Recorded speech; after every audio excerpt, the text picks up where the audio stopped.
6:57 de la mañana, le doy la bienvenida en los estudios en Quito a Mauricio Pozo, ministro de Economía y Finanzas. Ministro, gracias por acompañarnos esta mañana. Bienvenido. Buenos días, Liz. Gracias por la entrevista. Un gusto estar aquí. Bueno, hoy pudiera ser un día importante, puesto que la Asamblea pasa ya al segundo debate del proyecto de reforma de la Ley de Defensa de la Dolarización. ¿Cómo ve usted esa posibilidad de sumar los votos necesarios, 70 votos para la aprobación de este proyecto de ley? Bueno, estamos mucho más optimistas que obviamente al inicio del proceso y de ocasiones anteriores. Ha habido una buena receptividad de toda la información que se ha podido brindar. Nos hemos reunido en varias oportunidades con asambleístas para explicar el contenido de la ley, el espíritu de la reforma, igual el equipo adicional por parte del Ejecutivo, el tema de la participación del Banco Central, de la Junta de Regulación, de las superintendencias, etcétera. Y por lo tanto yo tengo optimismo de que esto va a ser bien recibido y que se va a poder obtener el número de votos mínimo de 70, como usted bien menciona, para que se pueda aprobar la ley. Obviamente política, como usted sabe, asegurar es imposible, pero estamos bastante optimistas de que esto se pueda producir. Pero sin embargo hay un grupo que sigue renuente y lo ha dicho públicamente, y es por este tema que dicen que no están de acuerdo ahora con que se plantee esta creación de dos juntas, una junta de regulación monetaria y otra de regulación financiera, donde las competencias sean transferidas y ya no pasen pues quizás por el Ejecutivo como tenía que ser. ¿Eso ahí les preocupa y pudiera ser un motivo de oposición en el debate? Bueno, hay una razón, yo le diría técnica inclusive, para poder mantener el que se tengan dos juntas, la Junta de Regulación Monetaria y la Junta de Regulación Financiera. Recuerde que lo que se está buscando, entre otras metas, es que el Banco Central tenga autonomía técnica, independencia técnica, mejor dicho. Y para que esto se pueda dar, es importante que pueda operar bajo un esquema de un gobierno corporativo, llamémoslo, que le dé esa posibilidad. Y ese gobierno corporativo es un directorio que, dependiendo en la estructura del Ejecutivo, le pueda dar una asignación de responsabilidades al Banco Central como tal.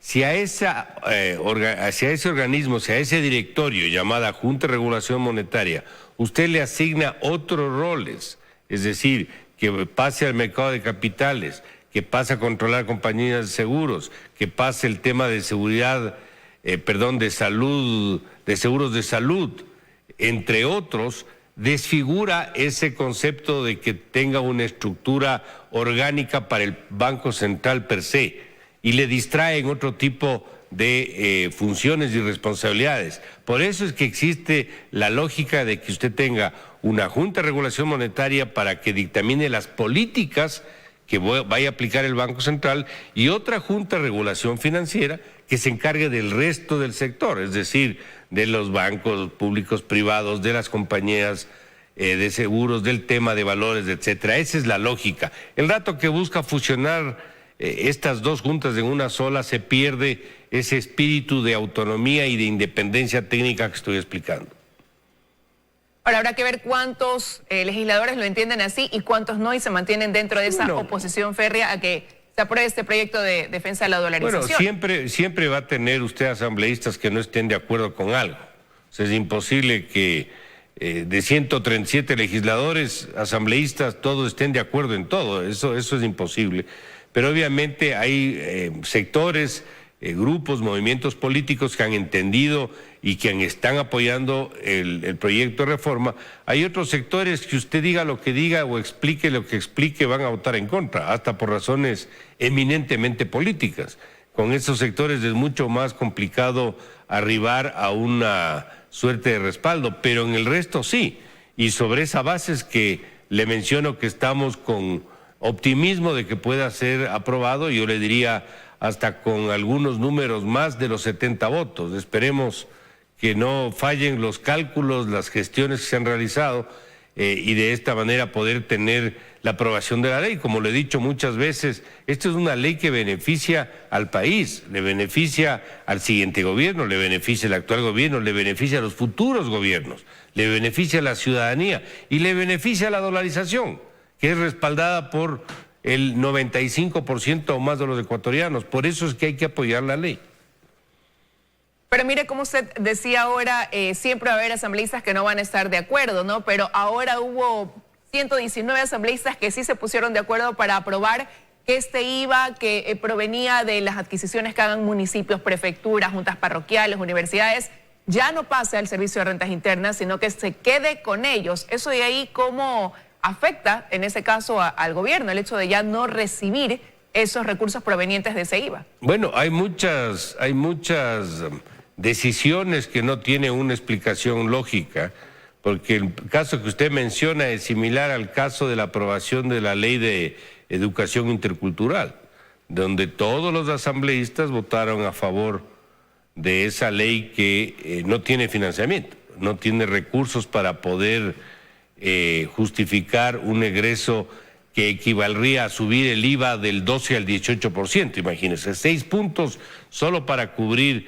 ese incremento adicional a lo que podría seguir después, que mañana otro sector diga yo también necesito ciertas condiciones especiales para la jubilación, que es lo que se está pidiendo para el caso del magisterio, no porque no tengan derecho, no porque no se merezcan un salario más alto, sino por el hecho que simplemente no existen los recursos para poder atender una demanda de esa naturaleza. En este caso que usted menciona, es más un problema de caja y de flujo que financiero, porque usted como Estado, en este caso como Ministerio de Finanzas, tiene la obligación de devolver el IVA, pero no entra como ahora se acaba de aprobar, sino entra a la caja fiscal y usted después devuelve.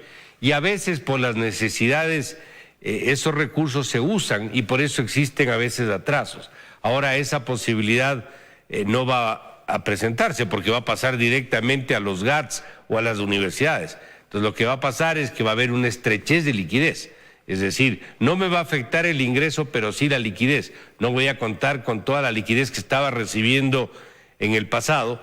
Y claro, este es un tema que han venido trabajando algunos grupos políticos ya algún tiempo. El Grupo Social Cristiano, el partido, ha estado detrás de esto mucho tiempo. Lo que hay es que buscar ajustar las cuentas públicas del presupuesto del Estado de una manera mucho más rigurosa, porque obviamente ya no vamos a poder contar con esta liquidez producto del tema del IVA y la posterior devolución. Bueno, y eso le tocará básicamente al gobierno entrante asumirlo de esa manera, pero usted ya lo mencionaba y por eso surge esa propuesta también, por esta deuda que dicen permanentemente se tiene en la devolución de ese dinero con la Asociación de Municipalidades del Ecuador. Y ahí, ¿a cuánto asciende esta deuda que todavía se mantiene? Porque hay diferencias entre las cifras que maneja el ministerio y lo que dice el AME se le estaría adeudando. Según ellos son 274 millones de dólares. A ver, hay obligaciones por distintos conceptos. La una obligación es la derivada del modelo de equidad territorial, es decir, aquello que está constante en la ley y que establece que el 20% del ingreso permanente, vale decir los tributos, vaya a los gobiernos autónomos descentralizados. Asimismo, el 10% de los ingresos no permanentes, vale decir los petroleros, vaya también a los GATS. Ese es un concepto de la transferencia. El otro es el que estamos conversando, el tema del IVA, que entra a la caja fiscal y ese IVA tiene que ser devuelto. Por lo tanto, cuando hablamos de atrasos por la ley de equidad territorial, nosotros estamos en este momento pagando el mes de marzo, estamos empezando a pagar el mes de marzo, entonces tendríamos en la práctica ni siquiera un mes de atrasos, porque el mes de abril todavía no se termina y esto se paga sobre mes vencido. Entonces, por ese concepto, yo le diría, estaríamos bastante al día. Ahora, si los GATS esperan un monto similar al del 2019, cuando no hubo el problema de la baja de ingresos tributarios y petroleros, eso pueden verlo como una obligación hacia adelante, pero no estamos incumpliendo nosotros, porque lo que hacemos es cumplir lo que está en la ley. Entonces ahí no tendríamos nosotros ningún tipo de problema. Donde sí habría una situación de un atraso es en la devolución del IVA. Eso efectivamente podrá estar por los 200 millones, pero hemos armado un programa de entrega gradual y la idea es que para el cierre del ejercicio de gobierno podamos estar absolutamente al día en en ese tipo de obligaciones. Así que hemos ido de menos a más, hemos podido ir avanzando poco a pesar de las restricciones de recursos, y la idea es de entregar esto en orden y con las cuentas al día, a pesar, como explico bien, que la expectativa de los GAT sea recibir más plata, porque obviamente la torta se hizo más pequeña y si reciben un pedazo de esa torta, el valor en términos monetarios va a ser menor. Eso no quiere decir que no se busque cambiar la ley, donde hemos dicho nosotros estamos dispuestos a colaborar a ver cuál es la nueva fórmula más justa, llamemos así, de asignación de fondos a los GATs. Pero y ahí les da el tiempo, porque ya queda prácticamente un mes para que concluya este gobierno y usted decía, bueno, si ellos quieren en ese sentido recibir lo que recibían en el 2019, considerando que el 2020 fue un año de pandemia, hay una diferencia y tendrán que ver de aquí hacia adelante. Y eso suena a que le tocará al gobierno entrante resolver. ¿No les competiría a ustedes también dejar cerrado ese ciclo? Bueno, nosotros estamos ofreciendo el apoyo técnico del Ministerio para revisar la ley y la fórmula de aplicación desde finales del año pasado. O sea, no es que es un tema que recién estamos planteando. Si quieren armar las mesas técnicas de trabajo de aquí hasta que se finalice la gestión, que faltan aproximadamente 4 semanas, podemos ir avanzando. Y eso tendrá que continuarse en el siguiente gobierno. Pero lo de fondo es que se inicie el proceso, si esa es la decisión, porque eso es más interés de los GATs que interés del gobierno. Si ellos deciden que eso sea algo que podemos ir avanzando, pues estamos absolutamente abiertos a hacerlo. Si no terminamos en las 4 semanas que nos queda, pues tendrá que ser parte de la gestión del nuevo gobierno. Y usted hace un momento me acaba de decir, ministro, vamos a dejar las cosas en orden, saneadas. Ayer conversaba en este espacio con Juan Carlos Holguín, que es el delegado del presidente electo Guillermo Lasso para este proceso de transición. Y él decía, bueno, el presidente Lenín dijo en la reunión que mantuvieron los dos, el presidente electo con el presidente Moreno, dijo en son de broma de la mesa, no va a quedar servida. Y decía él ayer, sí queremos saber, ¿no? Cómo quedan realmente las cosas. Confiamos en que haya esa transparencia, sobre todo cómo queda el tema de pago de sueldos y salarios, porque asumen y en 7 días tienen que cubrir ya ese rubro. ¿Cómo queda el cronograma de los acuerdos con los multilaterales? ¿Cómo van las cosas en ese sentido? ¿Sobre qué terreno va a pisar el nuevo gobierno específicamente, ministro? Puede ser un poco relativo el cómo se lea el mensaje de que la mesa no va a estar servida. Pero déjeme de alguna manera explicar de qué estamos hablando. El año pasado, el 2020, se tenía esperada una situación de contracción económica de cerca del 11%. Fue del 7.8%. El déficit fiscal se esperaba que sea de cerca también del 8.700 millones de dólares, cerca del 9% del PIB. Cerró más o menos, estoy hablando de todo el sector público, del 7.000 millones, es decir, 1.700 millones de dólares menos, que evitó endeudarnos como estaba previsto con los bancos chinos en esa cifra. ¿Por qué? Por el manejo fiscal ordenado, en condiciones adecuadas, disciplina fiscal. Para este año 2021, la estimación de crecimiento es del 3%, es decir, vamos a crecer respecto al año pasado. No llegamos todavía al periodo prepandemia, pero vamos a crecer. Ya estamos nuevamente alcanzando los 100.000 millones de dólares en PIB para el presente año. Y el déficit fiscal va a bajar al 3.9. En esos dos indicadores, crecimiento económico y balance fiscal, una mejora sustantiva. Segundo, teníamos 3.600 millones en atrasos en octubre pasado. Cerramos el año en 1.200. Ahora tenemos que terminar con el aporte del 40% de las pensiones y lo que usted menciona de los GATs, con lo cual las cifras de atrasos probablemente estrato estén más o menos 1.900 millones. Probablemente termine unos 1.500.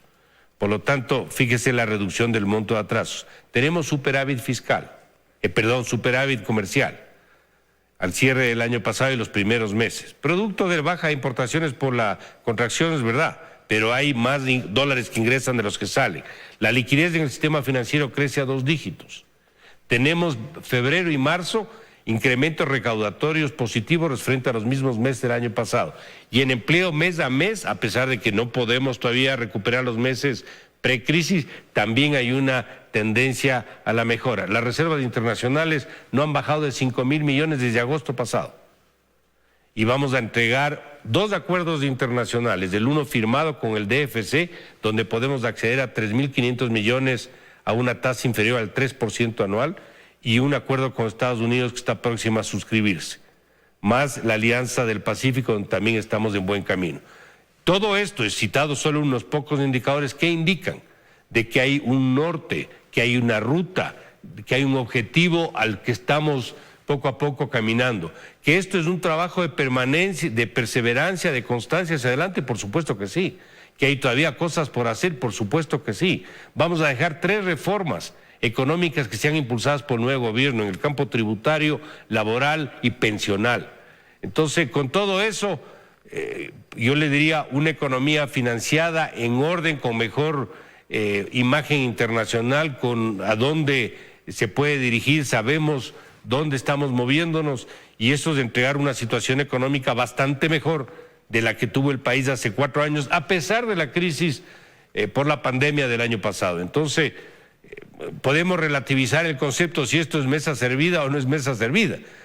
No es mesa servida porque falta obviamente mucho por hacer y hay que profundizar las cosas. El tamaño del Estado sigue siendo muy grande. Hay que seguir caminando en una reducción del mismo. Hay que generar ahorros de petróleo. Todo eso hay que seguir haciendo, pero esto es un trabajo permanente. No es que usted llega a una meta y se acabó. Además, el convenio con el fondo está vigente y con una gran disposición a seguir ayudando al Ecuador. Entonces, todo eso hace ver que la cosa ha funcionado de una manera ordenada y adecuada, Liz. Me queda un minuto, ministro. Sí, la reducción del tamaño del Estado sigue siendo una tarea pendiente en cada gobierno, pero había un cronograma sobre este acuerdo con el Fondo Monetario Internacional y ahora en abril estaba previsto un desembolso.